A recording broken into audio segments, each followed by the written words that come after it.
后来高雄这2天真热，体感温度上悬升到37度。阿公人到基丁大线头的鱼港边钓鱼啊，结果可能就是伤热咯，怎昏倒栽落海。加在伫附近做实的渔民发现，赶紧甲救起来，有惊无险。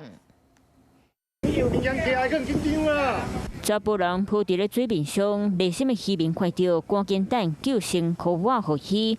看到落水的人先用手抓来保命，所以想要紧爬起来。手机啊，打面啊，我看举手机啊。想要爬起来，看起来真无简单，所以决定先将身躯顶的重要物件先放上岸。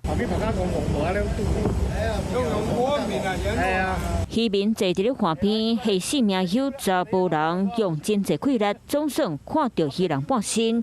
落尾救人成功，看到民众才吐大气，留我放心。这件代志就发生伫咧高雄基丁大线头渔港附近，当查甫人伫咧钓鱼的时，向栽落海内底。第一时间，伊赶紧大声喊救命。伫咧边仔做事的渔民听到喊救人声音，赶紧过去救人。边仔的民众伫咧笑，伊应该是拍到头晕目暗，才发生意外。家己的保护者，哎呀，食较，哎，补充水分，本来正常的啊。安尼啊？哎呀。我这200万还过2-3罐水，尤其是的啊，无可能讲大块些。高雄最近真热，热到下当真鱼啊！体感的温度最高温来到37度左右。平常若是要钓鱼啊，风日头晒的动作得做好势，才袂着沙。